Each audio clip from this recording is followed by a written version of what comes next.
10, 9, 8, 7, 6, 5, 4, 3, 2, 1.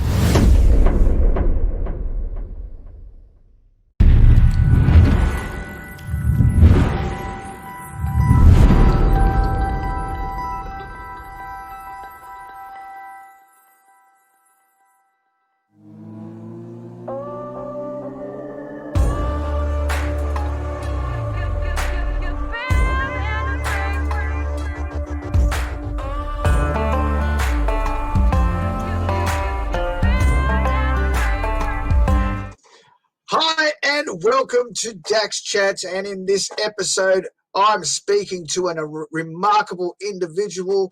She's been on Australian Idol, she's been on The Voice, where Kylie Minogue said she was the full package, but Kylie Minogue didn't hear her roar.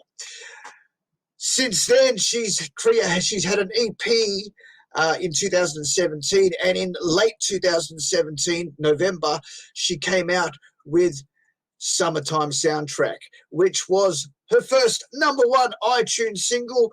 Ever since that, she's been turning up the dial. In 2018, her album Turning Up the Dial has sparked off many hits for this person, and during this pandemic she has not stopped. She has done a duet with Becky Cole, and she's also done a collaboration worldwide with Jason McCoy and a whole heap of other people. We'll talk about that. And she's also got a brand new single out, and she's breaking hearts across the world. And today, Dax Chats gets to hang out with Hayley. Hey, Hayley Jensen, how are you? I'm very well. Thanks for the lovely intro. You have really worked hard to get to where you are. For me, I have to say that you are probably the highest profile female independent artist in Australia right now. Oh wow, that's a huge compliment. Thank you. Thank you very much. So looking back over the course of history, you've sung for troops. You've been on tour for in Iraq. In Iraq, and you've done some amazing things. You actually had a alternative pop rock band in 2010. And in 2012, you changed the name to Silver Cities. That's going back. Going way back. Yeah, we did change. We changed our style a little bit from the real rocky stuff to be a bit more dance, pop, rock kind of thing. And we had an amazing producer do that record, Lindsay Rhymes, who's since done Kane Brown's songs, and he's over in Nashville making country hits now. So there you go. That's my world. It is a small world. It's a very small world. and then you sort of, after your voice performances, where Kylie Minogue didn't hear you roar, because you actually sang the song "Raw" in the battle rounds and was eliminated. Yes. So she did hear you roar because you started roaring after that. You brought out an EP in 2017 called Past Tense, Present Peace. I got it. That's it. Tell me about that one first. Oh, look, Past Tense and Present Peace was really, for me, it was a bit of a bridging album, because I'd come off Australian Idol many, many years ago and put out, my own solo album on my own record label, and everything was kind of moving ahead. And then, I don't know, I just decided to kind of do a few different things. I went back to uni and finished my degree, and like life just kind of evolved in a bit of a different direction to, I think, what I was, I guess hoping for after going on Australian Idol and placing fourth. And it was all, the time We all had high hopes, every single one of us that went through it. And, you know, I think I just needed a little bit more growing, learning, you know, experience. It was really my first professional opportunity as a singer. I'd sung at kind of, you know, karaoke bars and at the local football grand final and that sort of stuff. But, and, you know, I'd studied jazz and things at uni, but I'd never really kind of been out there on a stage commanding an audience or anything like that. So it was a wonderful opportunity. The album did great. Matt Fell produced it all these years ago. It was 2005 or 6 it was released. And so I just, you know, I needed to have a bit of a break between it. Went off, did these Silver Cities and Seasons stuff with the band. And, you know, it had been a long time, I guess, after from The Voice, for me releasing any solo music. So obviously a lot of life things happen in that time. And I was, you know, I was married. We were then divorced. It was a pretty tumultuous, horrible kind of experience, to be honest with you, which you can hear in a lot of the songs. And they do say, you know, never piss off a songwriter because you'll end up in one of their songs. just ask Taylor Swift. Exactly. So sorry about that. Sorry, not sorry, as they say. So I guess the album really captures, you know, like that journey of going through, you know, a whole lot of different growing pains and emotions and things. So it's the past tense and the things that I had to learn and go through. And, you know, after finding my freedom, finding myself again, you know, as an individual, you know, 27 or something, and thinking, who am I on my own, and what do I want, actually what do I really want in life, because now the world's my oyster, there's no one holding me back. So really that present piece was kind of that next phase of, I guess, finding my identity again, and I guess coming back to my roots in country music, but really just finding my way as a songwriter and artist again. So after all of that strife, good things turned around and good things started to happen. Obviously, you found a new man. You got married in 2018, and he's a wonderful bloke. He's doing wonders for you. And you had to get married in 2 places. You had to get married in Australia and in Belgium. Yes, indeed. Yes. He is from Belgium originally. He's Australian citizen now as well, but all the family's back in Belgium, so we couldn't leave them out of the celebrations. But obviously a little bit of a logistical nightmare to bring my entire world to Belgium. So we just thought we'd have 2. Why not? Why not? But before that happened, you actually came out in November 2017 with your biggest hit to date. I mean, up until that point, your biggest hit to date was Summertime Soundtrack. That had to be huge for you.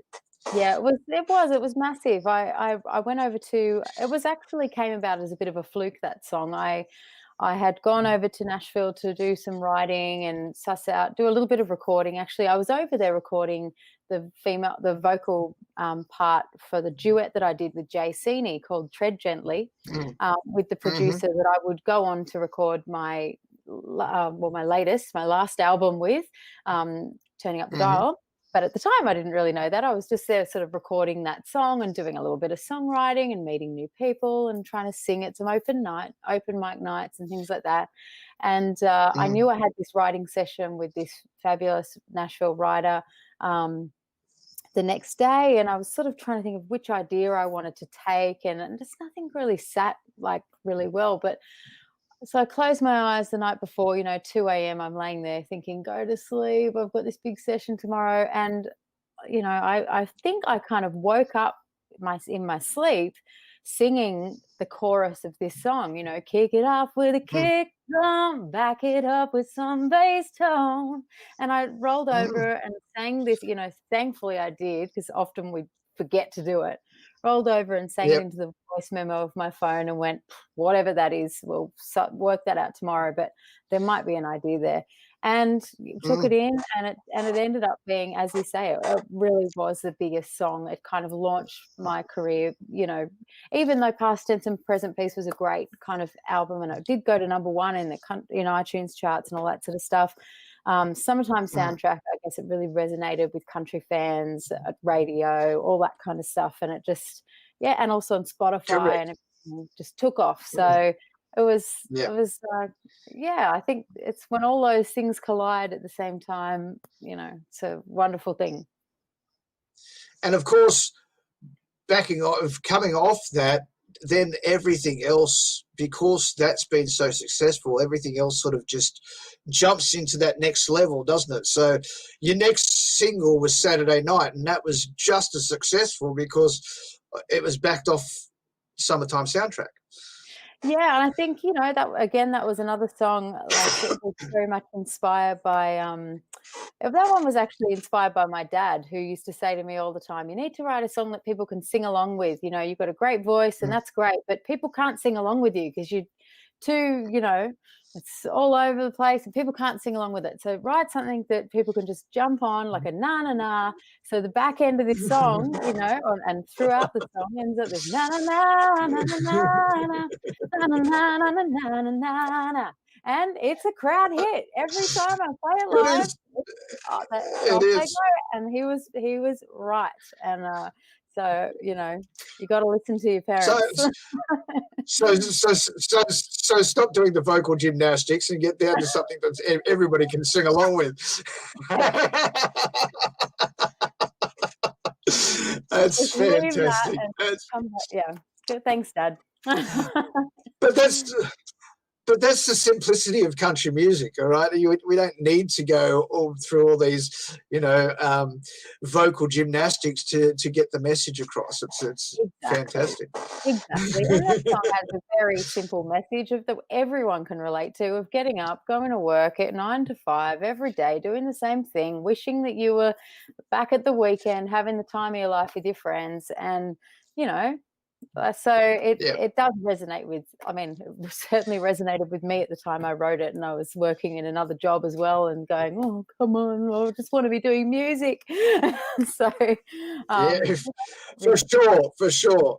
So the next one after that was after you came back from being married. You actually, between March and August, you raced off and got married in 2 different places and stuff like that, and came back, and this next single was actually a song you wrote for your wedding.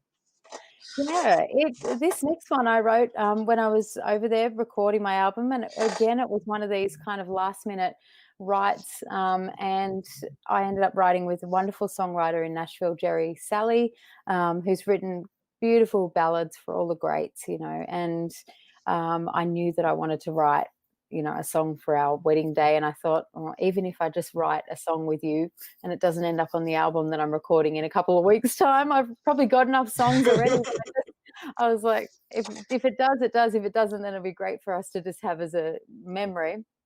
And as soon as I played, you know, as soon as we wrote it and as soon as I played it for the producer and what have you, it was just like, no, that song has to go on the album. And I'm so glad it did. And you know, I've got a wonderful team at Click Productions that do a lot of my music videos, and they came along and captured our whole wedding day at the beach, our Australian wedding, which we had in Coffs Harbour, which was just beautiful to have all of our friends and family and that special day captured as the soundtrack, you know, or as the visuals to the soundtrack that was our love story. So yeah, it's really special. Now I want to skip one because you had another love song which was called This Love. I want to skip that one. I want to go to the next one because this one was something that you did, something very different. You brought out 4 different versions of this song. It's called The Next Big Thing. Now tell us what was the inspiration behind the song and why 4 different versions? Oh, look, this song had a really long life. I wrote this song quite a few years ago, and it was very much written from the perspective of, like, I just felt so much pressure as an artist coming off these reality TV shows, everyone going, hurry up, bring out the next, what are you going to do? You've got to do something big. If you, like it better be a great song. I know someone that could get you the best song, and me just going, I just want to make music. And now I feel this pressure that, and even the pressure that I put on myself, that I have to now live up to this picture that people have, put this pedestal that people have put me on. And, how on earth I was going to be able to top that and top that again. And just, I guess it is the never-ending cycle in this industry. You can be at number one, you can be on top, but there's only one way, down from there. Once you're up there, you can only go down, right? There's going to be someone else, and that's only fair that everyone has a turn at their shot at being the next big thing. But it's that pressure that you then go, okay, well, what rabbit am I going to pull out of the hat next? What trick am I going to do next? Or what song am I going to write that's really going to resonate, or whatever next? So that song was really about that. And I loved, I had all these great ideas of these harmonies and everything. And when we went in to produce the song, the producer just went, this has to be this is a hit. It's got to be a big song. And so by the time the album came out, and by the time it got to the point where I was going to release that song, it was a year and a half after it had been produced, sort of thing. So the producer said, I want to make a remix of it. Sounds have changed. What's popular, what I think is going to resonate has changed. I'm going to do a remix of it. Now, it's pretty minimal, the difference between the album version and the single version of the Ruckus Room mix, but it's a lot cleaner and crisper, and that's the one that came out as a single. And then, of course, I was contacted by this wonderful producer who's actually based out of Canberra. He's an electronic music producer, and he said, I love this song. Can I please do a remix of it? And I was like, sure, I'd love to hear what that because there were all these vocal parts that even when you muted all the music, there was so much going on, like layers and layers. And I thought, I wonder what he could do behind, with this. So he basically just muted all the instruments, just had my vocals, and started from scratch programming in a whole new kind of chord progression and everything, which was just, once he'd done it, I just thought, I can't keep this to myself. I've got to share it with the world. And so we released that one, and it went to number 20 on the dance music chart. And then there was some feedback that maybe the original was not country enough, and I wanted to make sure that I wasn't making something that was too rocky to be out there on country radio. And so I asked my good friend Michael Carpenter to do another remix of that, which was his take on it, which was a little bit more stripped back, a bit more acoustic sounding, and just a little bit more country pop rather than the country rock slant. So we just, it was probably my favorite song musically on the album. And so to be able to kind of give it all those different treatments was just, it was a bit of an indulgence, to be honest with you. but I'm really glad I did. No worries. Well, we won't go on to the last single from that album. We'll go on to the next project you did. You went way back to, you actually did this for being in the top 12 of Idol. You sang this all the way back in 2004. But you brought out Sarah McLachlan's Angel, and you brought in Becky Cole to help you with it. Yes, I did. So Becky and I met a number of years ago, and you mentioned earlier about me performing for the troops in Iraq and touring with Defence over there.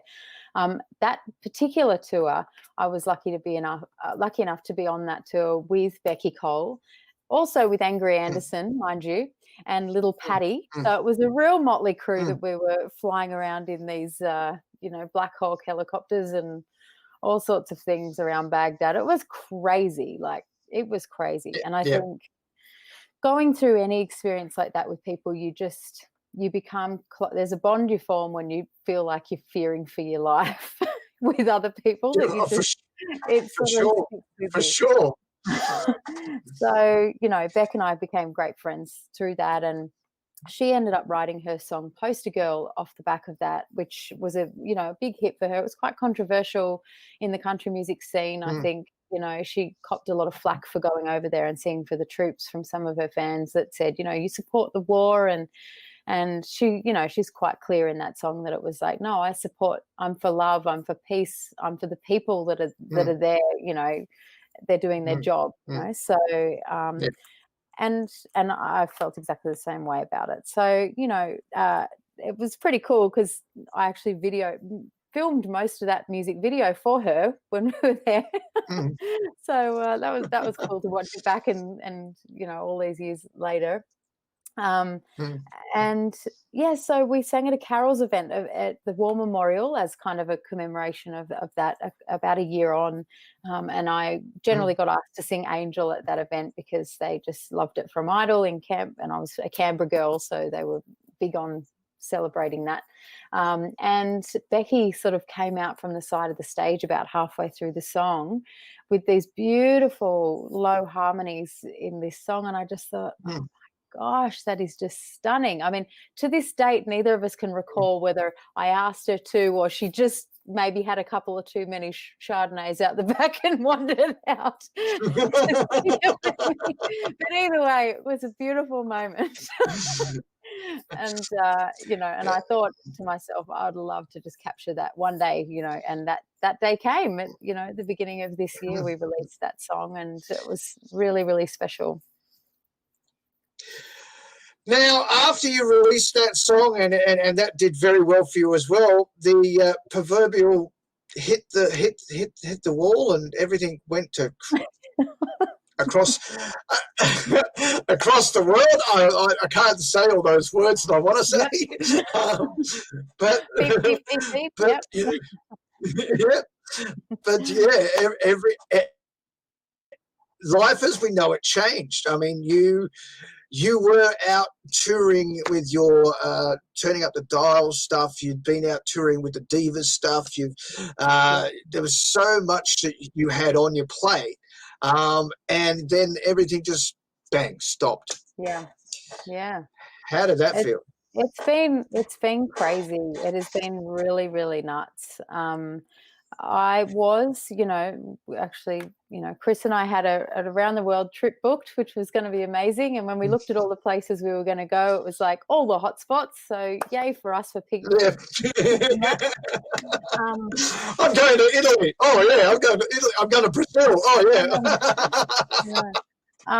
But and aside from that, I was meant to head back over to Canada. So I had actually gone over to Canada in the middle of last year to play at the Calgary Stampede and at Dolphins Country Fest, and I did a bit of a tour over there with an artist that a lot of Aussie country artists know as well. She's a Canadian artist, Amy Nelson.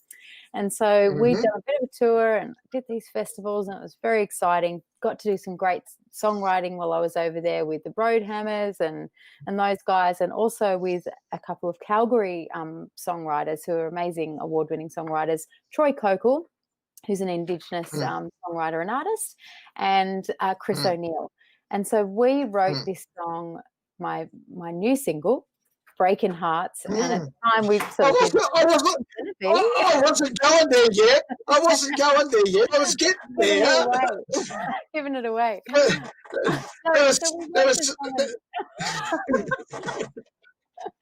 You'll find that about me. I just tell the story myself. But you've skipped I'll take back the punchline. We're getting to that. Yes, last year you did go to Canada. You also did UK Buckle and Boots. You forgot that one. Sorry, I did. But we kind of just sat on these songs for like a year because nothing was really happening, and I was probably going to go back this year. And then, as you say, the whole world hit the fan. Let's say that. And so before you decided to bring out the new track, there was something very, very interesting that you did with those relationships that you have from Canada, which many people haven't talked to you about. But you actually did a worldwide phenomenal thing with the Road Hammers, obviously, Jason McCoy, Tim Hicks. I can't rattle them all off. The Harlem Gospel Choir, yes. So many people. There was people in India, people in Sweden, it was just amazing. And you all did it from home and sent all your individual tracks off to Jason McCoy in Canada, and it was all put together in his studio. It's called We Are One. Tell us about that experience before we go anywhere near your new one. Sorry, I'm jumping ahead. Look, and I feel like this was one of these crazy things that happened at the beginning of this pandemic that was like one of these, I guess, opportunities that sort of come around once in a lifetime. And it's weird that I kind of forget it in the scheme of things, and I feel like it should have been made more of a bigger deal because it was so amazing. I mean, in Canada it was huge. It went to #1. It was, their #1 downloaded song at Canadian radio and all that sort of stuff, which was awesome. But that, as you say, that was off the back of some songwriting opportunities that I had with the Road Hammers with Jason McCoy when I was over there at Calgary Stampede. So they put together this project, and obviously I'm so grateful that they thought of me to be part of it as an Australian representative. And then they sent it out into the world, and they were raising money for COVID relief efforts, and they asked everybody to share and hashtag and to make their own versions. And I believe somebody here might have made their own version other than me. I believe so, and I believe you might have heard it. I know. Very cool. So good. It was fantastic. I mean, but that was the thing about that. The movement that they asked you to do it. It didn't matter who you were. It was simple. If you've got the ability to record your own version, here's the tracks, and off you go. If you want to do a remix of it, here you go. Here's all the tracks. Yeah, exactly. If you want to just play a guitar solo over it, go for it. Yeah, exactly. It was amazing. And it really was a phenomenon. The way it took off was incredible. I really am upset about how it didn't impact the world like it did Canada. It did impact in Canada, but for the rest of the world, it didn't really hit its mark. Yeah, and it should have. When I sang it at various opportunities and things, people from all around the world that tune into my live stream and all that sort of stuff were like, we love that song, and they've been requesting me to do it again every week and all that sort of thing. So I think, it's all a matter of what opportunities there are available at the time and that sort of thing. So, it's a shame it didn't take off, but it's still out there, and anyone can go and have a listen and probably still get involved. I think the movement is still happening, and people are still posting their We Are One hashtag We Are One photos and recording versions. So it's all out there. So you can go and listen to the original one, or you can go and listen to my one. Either one, it's okay. Exactly. Just look up We Are One, and they'll all be there. And there's plenty of them. There's plenty of new people have done it. It's amazing, and I've been watching the whole process of that. Now, speaking of the pandemic, that didn't stop you. Obviously, this thing took off, and you also swung it around and decided to do a Thursday night hangout with Hayley live thing every week, and that's been like you've had. I think there was one week where you had over 1,000 people watching your live stream. That's just brilliant. Crazy. And that's why I say you are one of the most successful female independent artists, because the reach that you have with the virtual world, with social media and stuff like that, far exceeds a lot of the independent artists that are out there. Oh, well, thank you. And I wish I had a secret to give away or something like that, but all I can say is I've tried to be really authentic and consistent, and really just myself with the live streams. It took me a few years to get used to doing them, especially being somebody that came off the reality, the television background where everything was edited and perfectly scripted and all that sort of thing, to being able to just speak off the cuff for, sometimes these things have gone for over an hour and a half, and I keep saying, I'm sorry, guys. And then I think, gosh, I just spoke to myself for an hour and a half. These poor people sitting there listening to me, but they're watching, so that's great. But you have done well.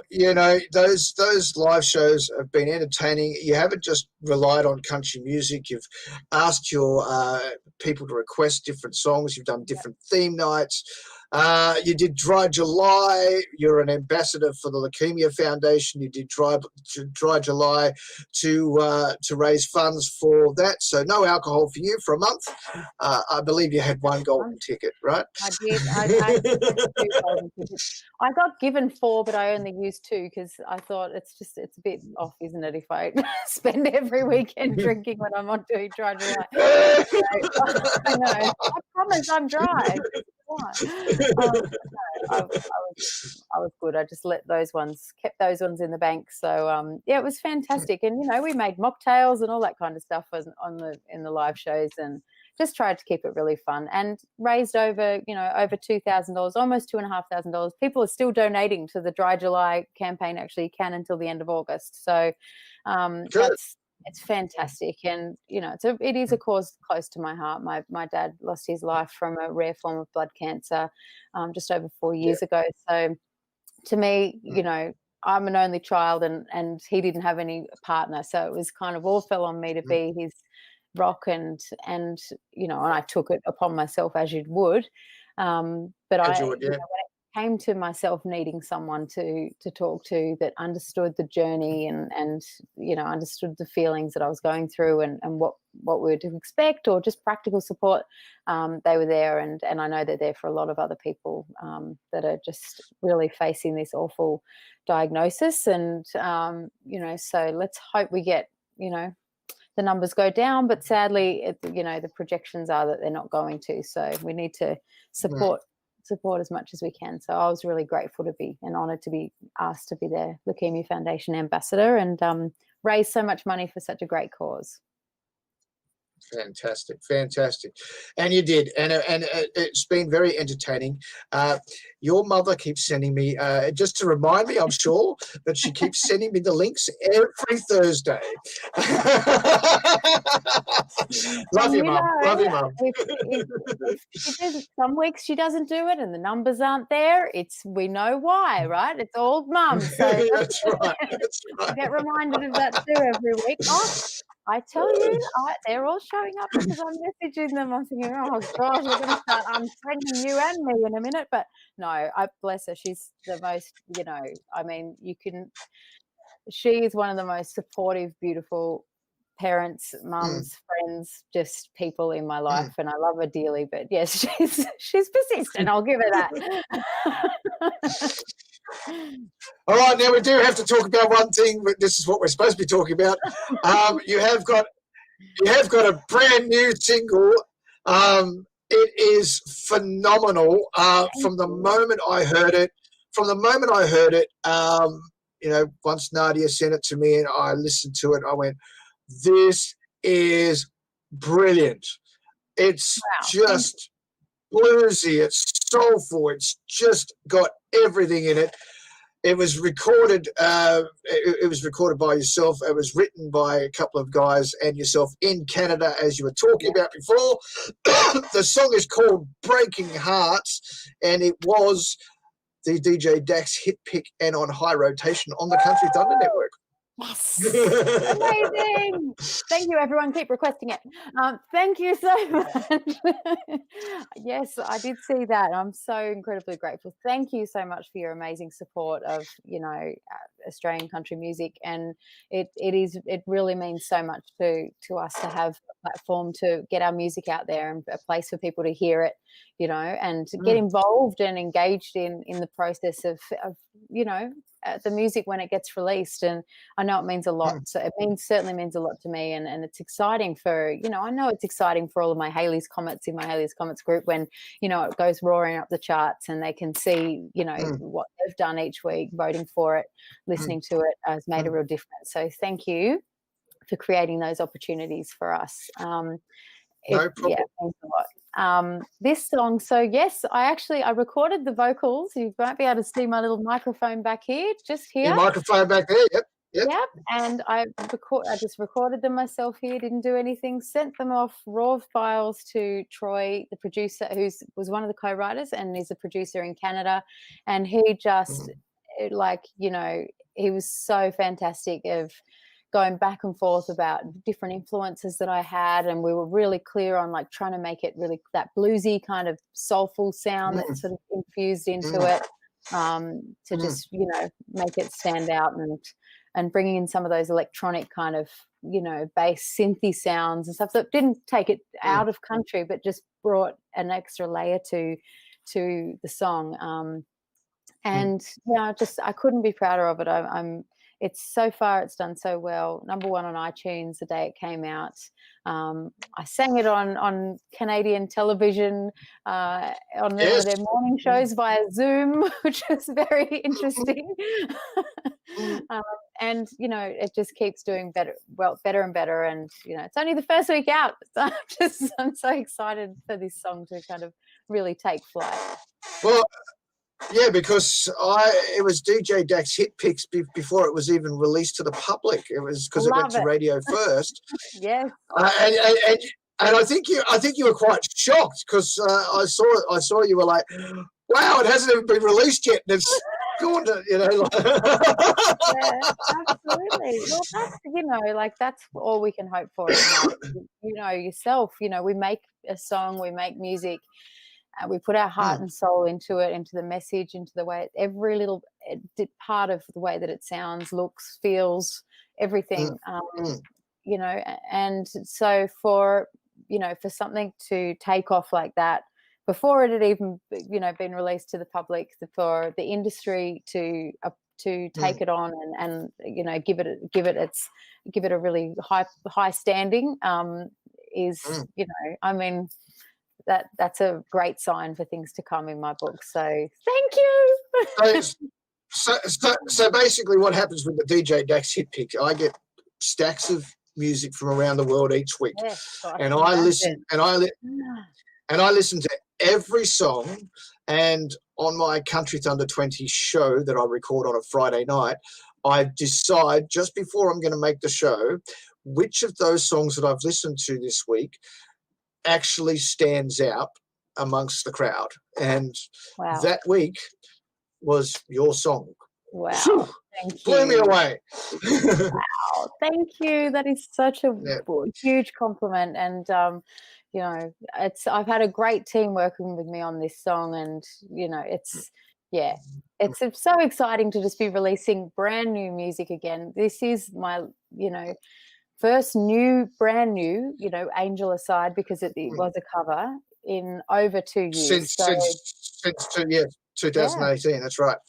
Yep, since May. So there's been a big build up for it, and I'm so, the worst thing that could have happened was I released it and it was a flop.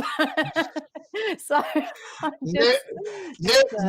never gonna happen with a Hayley Jensen song. Don't worry about that. I mean, ever since Summertime Soundtrack, no, you've been spot on. Thank you. Look, it's also something. Another thing that I want to mention that we haven't mentioned is that you also give back to the musicians, to singers. You also do coaching. Tell us Yeah. about your coaching stuff that you do. Yeah, I do. So I have a bit of a business on the side, and it's mainly what I found as an artist. You know, really when I came off the back of Australian Idol, there was this big industry and all of these things happening. Places you needed to register your stuff, ways that you needed to kind of, submit this here to make sure that this and that happened that was included in ARIA charting, or that's not written anywhere, that nobody tells you, and that you Correct. just have to find out by doing it, and then somebody saying, oh, how'd you go in this? Oh, I don't know, how do I get it in that? Oh, you have to do this. Oh.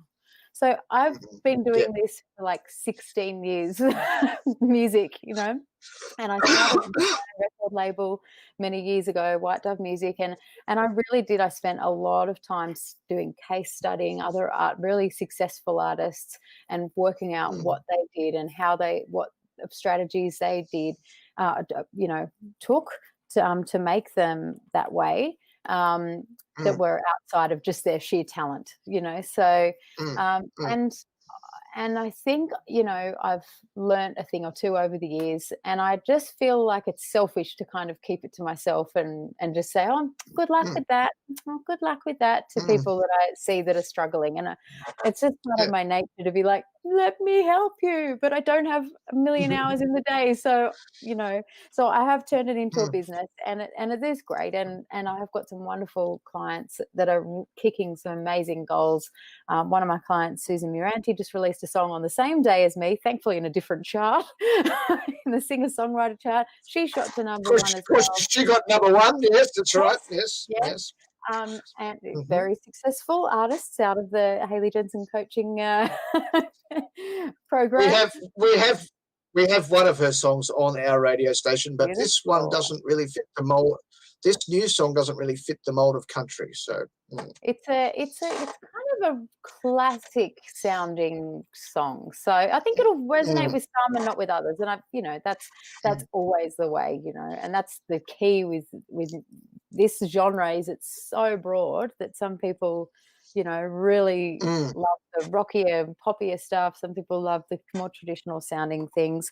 Anyway, I'm very, very excited for her, and work with a lot of other artists. Renee Jonas, I work with Keely Johnson, I work with Kylie Ryan, stack of Abby Ferris, and in all different things, from vocal coaching all the way through to music, mentoring, artist development, how to get your song out there, release strategy, rollout plans. I'm an ex-consultant. In those years between my, Idol and I did consulting for a number of years. So I've got my strategies, I've got my templates, I've got my program plans, and it's something that's missing from a lot of I think artists, we get so caught up in the creative side of it, we forget but now I've got to put it out, and now what? But we don't know. Like, it's.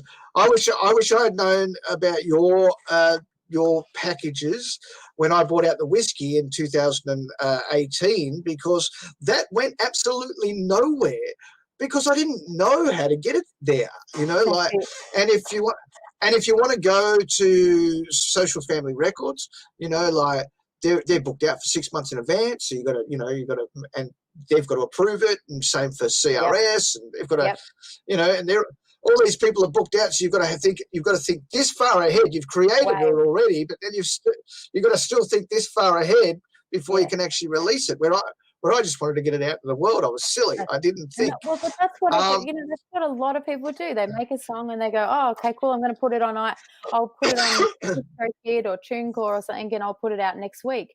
And you think, "Oh, what about your pre-order period?" And you want to pre-saves and build some hype and get some momentum and make people anticipate that release. Get people excited about it. Well, once it's out, a lot of the time, people go, "Oh yeah, heard it over." Yeah, done. Yeah, finished. I think, and I'm now obviously I've done a co-write through COVID, and another artist is actually putting it on their album, which is fantastic. And it was produced by Bill Chambers, and I'm like, wow. That is awesome. So but it's going on somebody else's album. It's not me going out and singing it anymore, but because I'm the radio guy now, and We'll but see about now I'm talking to the now. Yeah, my wife says that too. But now I'm running around going, well, we should put this song in for awards. And I didn't realise I didn't even know you had to put it in for the Golden Guitars. I didn't know you had to actually submit an entry to the Golden Guitars. I thought that was industry nominated. I had no idea you could nominate yourself for the Golden Guitar Awards. I was like, wow. I was doing some research yesterday going, what the hell? And, it's all those little things. You've got to put them into a calendar of when they happen in the year and then plan your schedule around it. So, when do the nominations cut off? Oh, well, the song better be out this amount of time beforehand so that it gets all that stuff. It is a lot to think of when you're just wanting to make a song and put it out there in the world, but it's the game. It is, and guess what? We've been yabbering on for 45 minutes now, so we haven't spoken for ages. It is. We haven't. That's right. And what's next for you? Obviously, this is brand new. It's just come out, so I'm not expecting anything within the next 2 weeks. But where do you see yourself going with all this COVID restrictions? And this has happened in Victoria, and New South Wales is tightening up again. And where do you see yourself by Christmas time? Honestly, it is so hard to predict and plan. I've cancelled 2 tours, and so I'm not booking another one until there's some shows booked in March, I think from February next year, and I'm kind of like this for them. I'm really not holding my breath for the live industry to sort of kick off again. I think we've just got to be really, really careful and cautious. What's happened in Victoria has just, I think, everyone should be paying a lot of attention. And unfortunately, it is, it's the elderly, but it's not just the elderly that get impacted. So we've just got to really, do the right thing. So I'm focusing on songwriting. I'm doing in Victoria, today, a man in his 30s died. So it's not just about the elderly. No. It's not. It's really, but it's dreadful that it is impact sweeping through those homes like that. It's just not. It's awful. So and you're exactly right. It can affect anyone, and we don't even know what the long term effects of if people have had it are. So it's just dreadful. But look, I'm just focusing on songwriting, creating new works, learning my trade. Learning Pro Tool, Logic Pro, and practicing my instruments, focusing on my live streams, getting the new music out there. I've got another release lined up, hopefully before the end of this year, but I've got some duets for next year. I'm kind of long term planning this thing out and just taking it one step at a time, but. I've got a grand plan. There'll be an album next year, so I'm just sort of working towards that, writing some songs that I feel really capture where I want to go with this sort of new, fresh sound that I'm trying to, just follow my heart with that.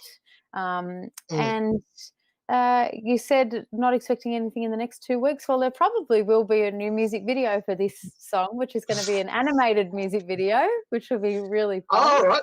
Yeah. So okay, cool. A bit different there. So we'll see how that goes, but it'll be fun. Well, we all have to think out of the box right now, don't we? I mean, there's certainly do. This is the new normal. We can't go out and hang out with our friends and do video clips with our friends. So an animated video clip sounds absolutely wonderful. Yeah, it's very COVID safe. I hope the editors were all in social distance. No. Well, actually, they're in the Ukraine, so I would have no idea what's happening in Russia. Does anybody know? Oh, sorry, no, Ukraine. No. Yeah, Russia's not doing too well, but I don't know about the Ukraine because I'm close to Russia, obviously, Yes. Yeah. So How are you going there? look, we're doing all right. It hasn't impacted China as much as it has the rest of the world. I don't know why. I don't know how. But we're not using masks on the street. We're back to normal life in China. So industries restarted and schools are back in session, and the whole thing is back to normal. People are just doing their normal daily things. A couple of people wear some people wear masks just in case, If they feel vulnerable. if they feel that way inclined, and that's fine.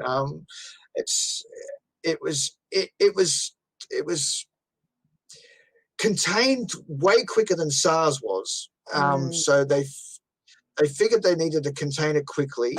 Unfortunately, it happened around the Chinese New Year period. So many people flew out from destinations not realizing they were sick, and that's where it ended up taking it to the world. How other governments have dealt with it since then has been an absolute nightmare to watch. Just see it unfold across the world, especially in America. So, it's just and devastating. Truly, I'll never hearing some of those visions. They'll never leave my mind. But it's just very, very sad. So we're okay. I mean, we still get new cases every day, but it's not on. It's in the tens. 10s, 20s, 30s. It's not in the It's not in the hundreds, thousands, 50,000s. And it never got that far in China. So as I said, I don't know what America's doing, because 50,000 a day is just ridiculous. It shouldn't have ever got to that stage. And Joe Diffie shouldn't have died. Look, so many people. It just it's really, really dreadful. But let's hope that the world can get it under control and everyone does the right thing. And there's some gooses out there carrying on about not wearing masks and not doing this and that. And I just think, pull your head in and do what's right for the community. It's crazy. But the human race a lot of them are all about themselves. They're out there going, I don't need to do this. I'm my own person. I don't need to follow these rules. And it is very sad. That's right. All right, Hayley, I'm sorry to leave you on a sad note there, but we do have to wrap it up.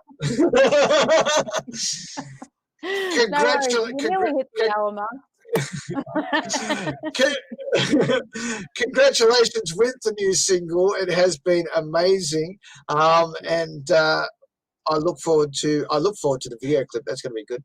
And I look forward to what's to come for you. And thank you very much. Big shout out to Nadia Drayton for looking after you and making sure you are in. People. That's it. Exactly. We love Nadia. Social Family Records. She's the best. That's right.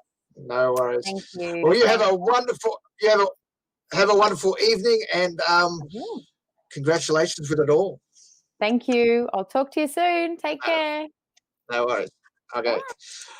And that was Hayley Jensen. Her new song is Breaking Hearts. You can stream it, download it from all your usual places. You can listen to it on the Country Thunder Network. And please vote for it on the Country Thunder 20 and keep it up in those charts. Until next time, this is DJ Dax signing out for Dax Chats, proudly supported by Neon Horse in Stanhope, Victoria. Bye for now.